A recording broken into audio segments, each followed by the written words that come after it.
Hello, welcome back to my YouTube channel. നമുക്കിന്ന് ഡ്യൂട്ടിക്ക് പോയാലോ? ഞാനിന്ന് മെട്രോയ്ക്കാണ് പോയത്. രാവിലെ നല്ല തിരക്കുണ്ടായിരുന്നു.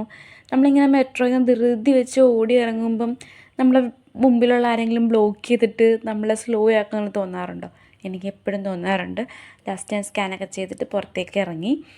നമുക്കിന്ന് ഡ്യൂട്ടി വരുന്നത് നമ്മുടെ ഓഫീസിലല്ല, പുറത്ത് വെച്ചിട്ടാണ്. അതായത് ഡെക്കാത്തലോണിലായിരുന്നു ഇന്നൊരു പ്രോഗ്രാം ഉണ്ടായിരുന്നു. അപ്പം ആ ഇവൻറ്റിൻ്റെ ഇതായിട്ട് നമ്മുടെ ഓഫീസിൻ്റെ ഒരു സ്റ്റാൾ അവിടെ നമ്മൾ ചെയ്യുന്നുണ്ടായിരുന്നു. അവിടെ കുറേ ചലഞ്ചസും ഗെയിംസൊക്കെ നമ്മൾ പ്ലാൻ ചെയ്തിട്ടുണ്ടായിരുന്നത്.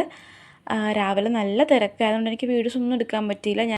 അപ്പോൾ ഈവനിങ്ങിലേക്കാണ് ഞാൻ വീഡിയോസൊക്കെ എടുത്തത്. നമുക്ക് കുറേ ചലഞ്ചസ് ഉണ്ടായിരുന്നു. മെയിനായിട്ട് പുഷപ്പ് ചലഞ്ചസ് ഉണ്ടായിരുന്നു. കുറേ ആൾക്കാർ വന്ന് പാർട്ടിസിപ്പേറ്റ് ചെയ്തു. അപ്പോൾ എന്നേക്കാളും ഏജൊക്കെ കുറഞ്ഞ് കുറേ പിള്ളേരൊക്കെ വന്നിട്ട് ഇങ്ങനെ ചെയ്യുന്ന കണ്ടപ്പോഴത്തേക്കും സങ്കടം വന്നു ഗൈസ്. കാരണം എനിക്ക് ഒരെണ്ണം പോലും മര്യാദ കിടക്കാൻ അറിഞ്ഞൂടാ. ഈ കുട്ടിയൊക്കെ എനിക്ക് തോന്നുന്നു 30 സംതിങ് പുഷപ്സൊക്കെ എടുത്തിട്ടുണ്ടായിരുന്നു. എന്തായാലും കൊള്ളാം, അടിപൊളിയായിരുന്നു. അപ്പോൾ നിങ്ങളുടെ കൂട്ടത്തിൽ കുറേ പുഷപ്സൊക്കെ എടുക്കാൻ പറ്റുന്നവരുണ്ടെങ്കിൽ കമൻറ്റ് ചെയ്യണം കേട്ടോ. പിന്നെ നമുക്ക് വെയ്റ്റ് ലിഫ്റ്റിംഗ് ചലഞ്ചാണ് വന്നത്.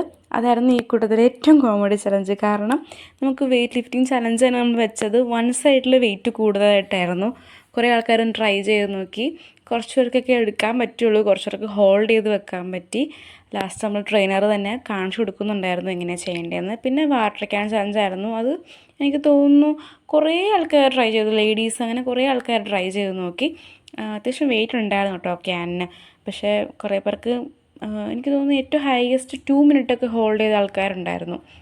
അത് നമ്മൾ 2 ഫിംഗേഴ്സ് വെച്ചിട്ടാണ്, പാം യൂസ് ചെയ്യാതെ 2 ഫിംഗേഴ്സിൽ ലിഫ്റ്റ് ചെയ്തിട്ടാണ് ഹോൾഡ് ചെയ്യാൻ പറഞ്ഞത്. പിന്നെ നമുക്ക് ഹാങ്ങിങ് ചലഞ്ചായിരുന്നു. അത് ആദ്യമൊക്കെ കുറേ തമാശ പോലെ ഹാങ്ങിങ് ആയിരുന്നു ആൾക്കാർ. പക്ഷേ പിന്നെ അത് ഭയങ്കര ചലഞ്ചായി മാറി. കുറേ ആൾക്കാരുടെ തിരക്ക് വന്നു. അവിടെ കുറേ ചലഞ്ചസ്, കുറേ ആൾക്കാർ വന്ന് ട്രൈ ചെയ്ത് നോക്കി. പിന്നെ ഈ ചേച്ചി അടിപൊളിയായിരുന്നു കേട്ടോ. എന്ത് സിമ്പിളായിട്ട് അത് ലിഫ്റ്റ് ചെയ്ത് നോക്കിക്ക്. ഞാനൊക്കെ അതൊക്കെ എടുക്കണമെങ്കിൽ എത്ര നാൾ കഴിയണമെന്ന് എനിക്ക് അറിഞ്ഞൂടാ. പിന്നെ നമ്മുടെ ഡെക്കാത്തലിൽ തന്നെ അവിടെ ഇവിടെയൊക്കെ ആയിട്ട് കുറേ ഗെയിംസൊക്കെ വെച്ചിട്ടുണ്ടായിരുന്നു. അതൊക്കെ കുറേ കുട്ടികളൊക്കെ വന്ന് ചെയ്യുന്നത് കണ്ടു.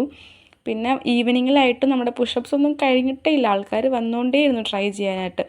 പിന്നെ ഈവനിങ് ആയപ്പോഴത്തേക്കും നല്ലൊരു ക്ലൗഡ്, നല്ലൊരു ആംബിയൻസ് വന്നു. കാരണം അന്ന് മഴയൊന്നും പെയ്തില്ല, നല്ല ഒരു ക്ലൈമറ്റായിരുന്നു. പിന്നെ ഞാൻ വെറുതെ ഇങ്ങനെ നോക്കിയപ്പോഴത്തേക്കും നല്ല മൂണായിരുന്നു കേട്ടോ അന്ന്. എൻ്റെ ഫോണിൽ എത്ര ക്ലിയർ ആയിട്ട് കിട്ടിയെന്ന് എനിക്ക് അറിയത്തില്ല, പക്ഷെ നല്ല രസമുണ്ടായിരുന്നു കാണാൻ സ്കൈ ഒക്കെ അന്ന്. പിന്നെ ഈവനിങ് ഒക്കെ ആയപ്പോഴത്തേക്കും ആൾക്കാരൊക്കെ കുറഞ്ഞപ്പോഴത്തേക്കും നമ്മൾ പുതിയ പാക്കിംഗ് ഒക്കെ തുടങ്ങി. നമ്മുടെ അവിടുത്തെ പ്രോഗ്രാം അവിടെ കഴിഞ്ഞു. പിന്നെ നമ്മൾ നേരെ ചാർക്കോളിലേക്കാണ് പോയത്. എല്ലാവർക്കും